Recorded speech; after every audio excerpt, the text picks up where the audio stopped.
Closed captioning for Hello ENC is sponsored by Hearing Life.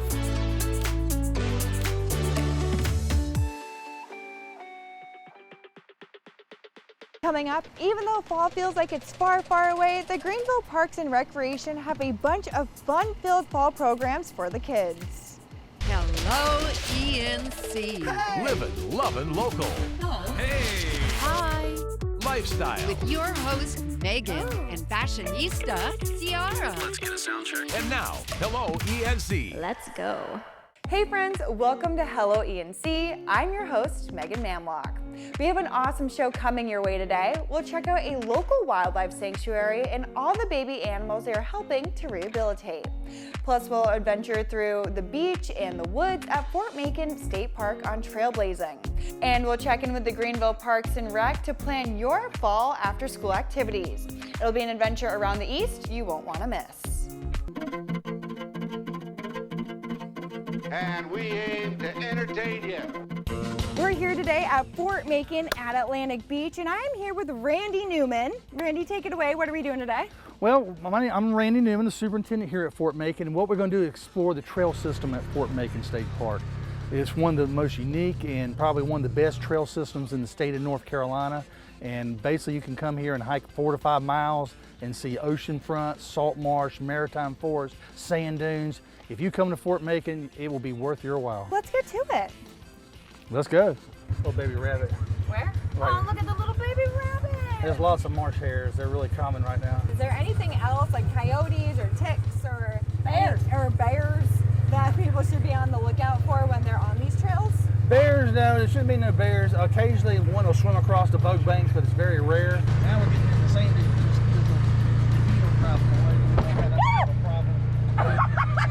What was that? That was a branch. So here's the inlet and here's the ocean. You see a lot of people fishing. They're coming from the Fort parking lot. If you want isolation, just walk. The further you walk, the less people as you come out here. But here's the remains of a World War II bunker. It's like I say, we've got some guns that we've just installed near the fort to make people aware of World War II. Do you guys groom the beaches at all, or is that just nature doing its thing? It's mainly doing its thing. We pick up the trash, or as it washes in. But then there's people that walk the beach every morning, and they pick up trash. You have Jockey's Ridge down there at Nags Head. Yeah. So we're very fortunate. And Carolina Beach, which is on the sound side. They have Fort Fisher, which is on the ocean front. But there are neat to have some of these areas set aside for the public for generations to come.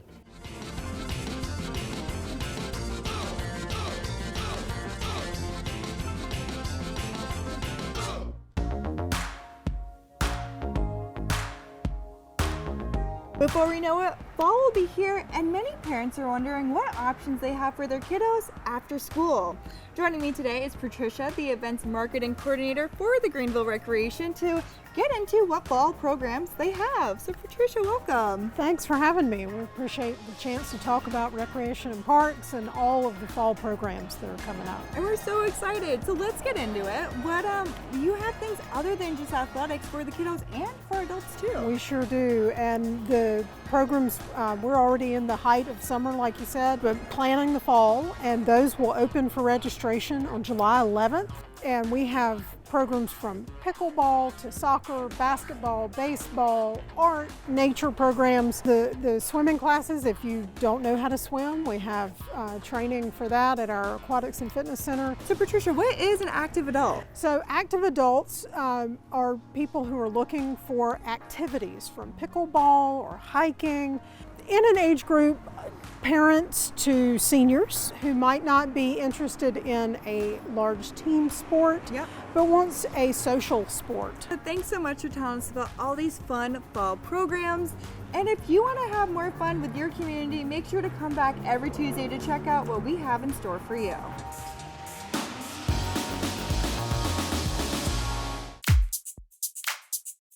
People come from all over to Fort Macon to check out this really cool reenactment and take home a hot souvenir. That's up next.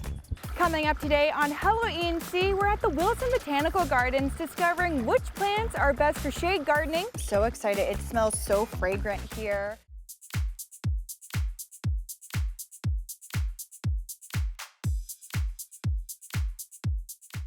No matter what life throws at us, we can all use a little more positivity in our lives. So we're throwing out the negative and we're spreading good news. That's what 9 on Your Side's new show is all about.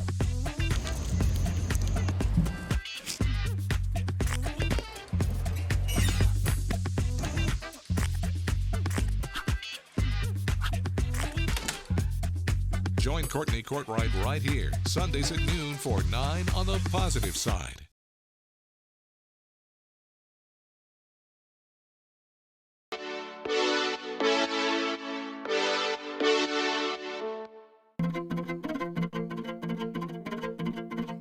And we aim to entertain you.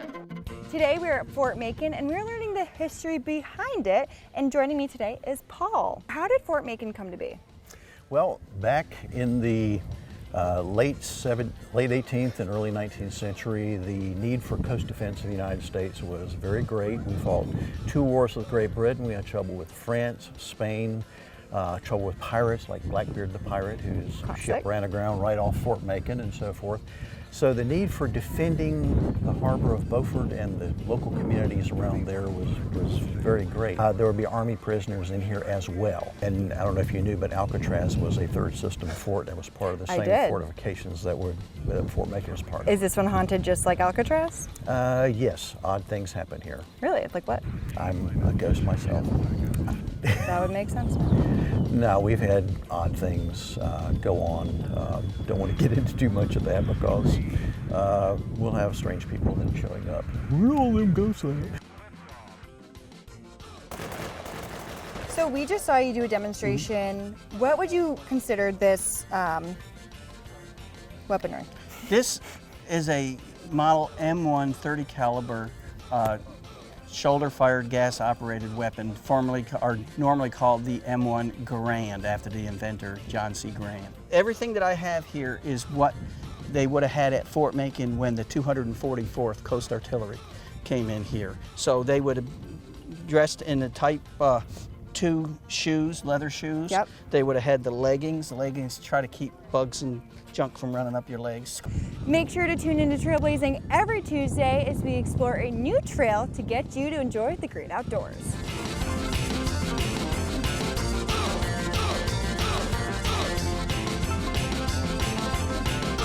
Well, as all you Pixar fans know, Chris is taking over, of course, Tim Allen's iconic Toy Story role. But accepting the job made him a little nervous. Ready, Captain Lightyear? Ready as I'll ever be, Commander Hawthorne. This was actually pretty intimidating, you know, because obviously Tim Allen is Buzz Lightyear, and it's tough to try and fill those shoes. I'm using what he did as a blueprint. He is Buzz Lightyear, and he will always be Buzz Lightyear. To infinity.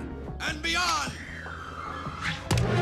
Lightyear is Buzz's origin story, and instead of teaming up with Woody, this time Uzo Aduba plays his longtime commander, and Keke Palmer is a ranger in training. I love Buzz. I've loved Buzz since Toy Story, and to get the opportunity to be a part of his story, and also the origin story of where Andy's most coveted toy came from, that concept in itself gets me in the seats, and of course, you know, I want to be a part. So. If we could explore any other character in the Toy Story universe, is there anybody you would like to explore? Woody. I would love to see Woody's origin story. I'm curious about the Mr. Potato Head.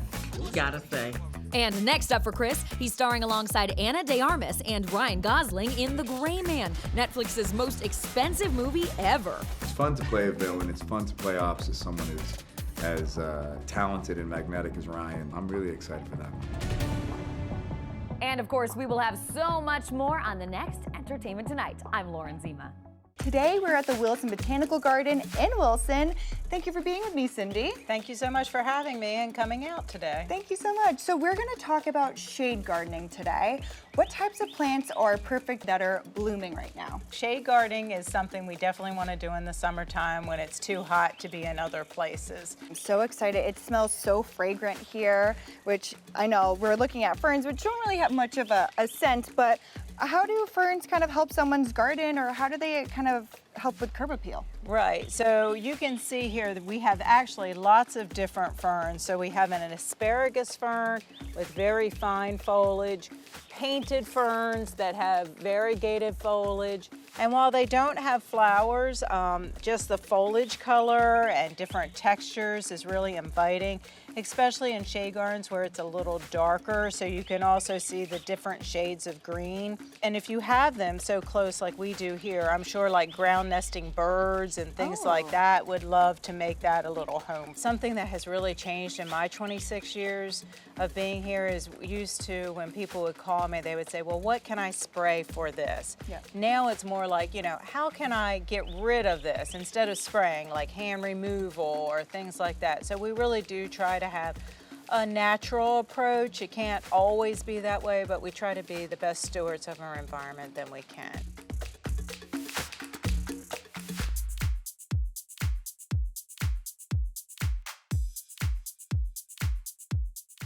Hello, hello, hello. Dreaming just awake to a beautiful light, yeah. Hello, hello, hello. 9 to 5 during the day, but a star by night, yeah. Hello, hello, hello. From New Bern to Greenville, you're watching Eastern North Carolina CW.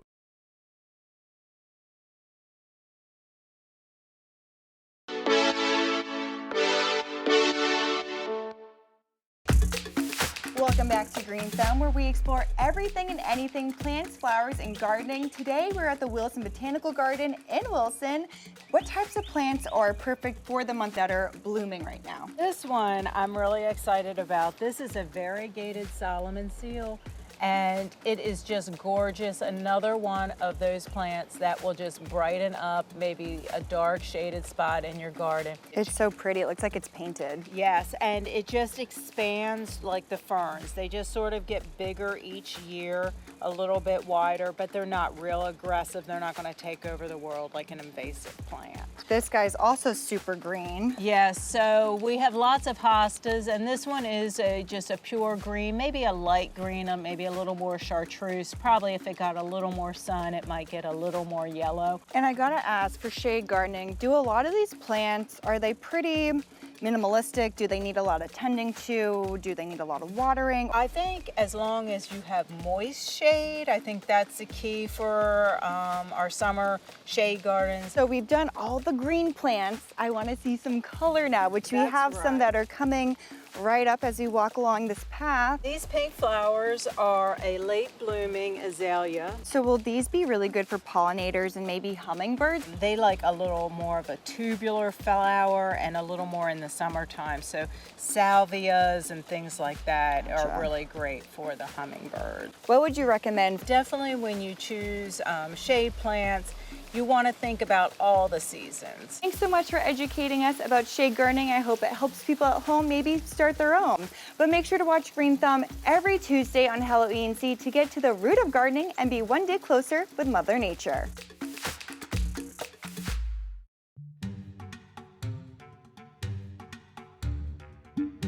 Welcome back to Hello ENC. I'm here with Andrew, and we're at the Possumwood Acres Wildlife Sanctuary in Raptor Alley. So, Andrew, thanks for joining us today. No problem.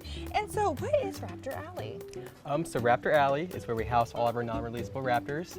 We have owls, vultures, hawks, Mississippi kites, a good bit of educational raptors that are non-releasable due to their injuries. Taking over 2,000 animals every year, and a majority of those do get released back into the wild, but occasionally we do have ones that are non-releasable. All right, so this is Cora.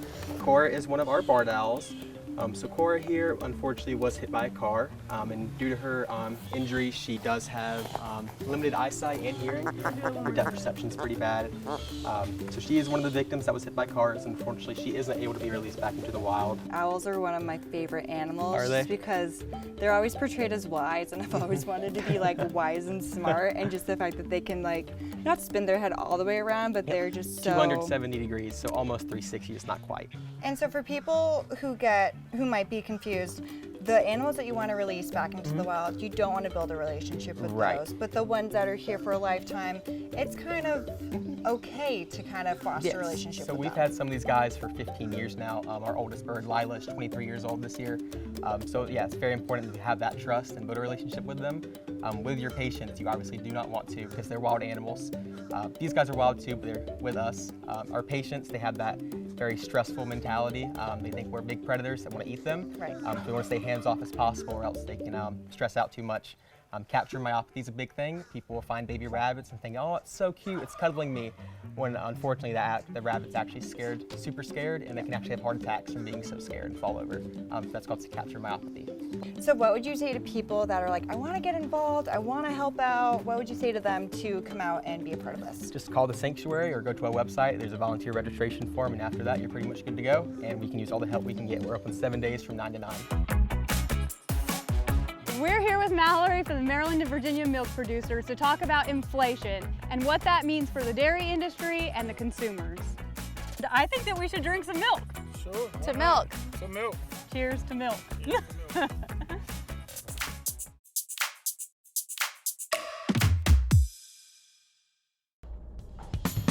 Oh, I forgot my scripts. Don't worry, Courtney. I'll get your scripts. We can't start the news without you. No, it's totally okay. I got it.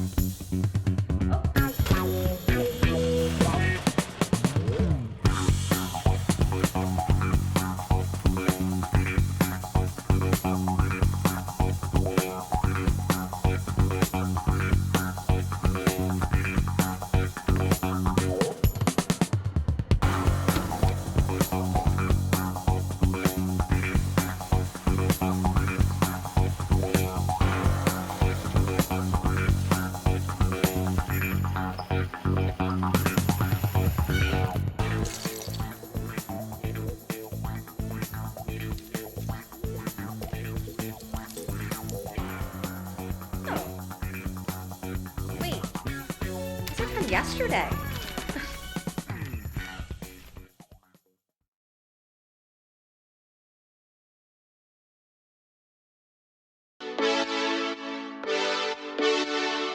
You go put him in the bucket and take him like all Where'd the way you down find the him end of at? Parkertown Road. Was he like just sitting around, or is he yours? Yeah, he was in the pig and goat barn. What does that mean? He just crawled in? Mm-hmm. See, our ducks will go in that area and lay eggs, and then they come in and they eat the eggs. Do you know what kind of snake that is? Yeah, rat snake. You are here at the peak of baby bird season, and so that's what we have the most of right now, all these little bitties that have come in. We started off earlier this spring. We had the baby squirrels, so we're just about finished with them. I think there may be 1 or 2 babies, but that's the last of them. We're pretty much at the last of the baby possums that we've had in, just a few. You don't take like domesticated cats or dogs, right? No, we do not. But everything else is for the most part? considered a wildlife permit. Gotcha. So these are the last 2 of the baby squirrels that we have. So we don't want to have imprinting, so we always have to make sure that they're raised with another. They're so soft. Mm-hmm.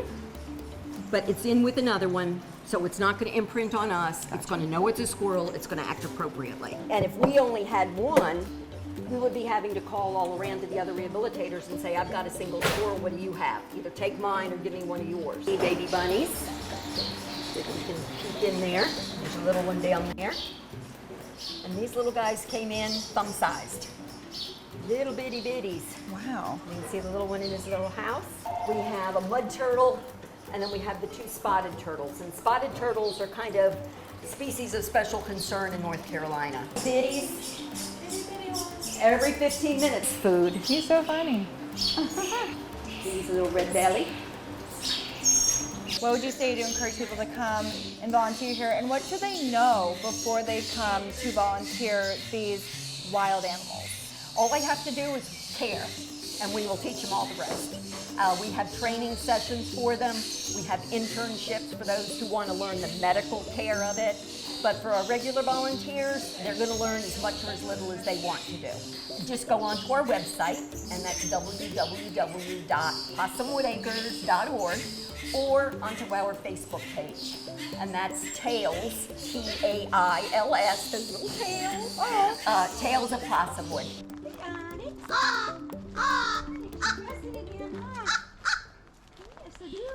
Hey, my baby. Hey, my baby. Your favorite. I'm pretty sure you want to take him home with you.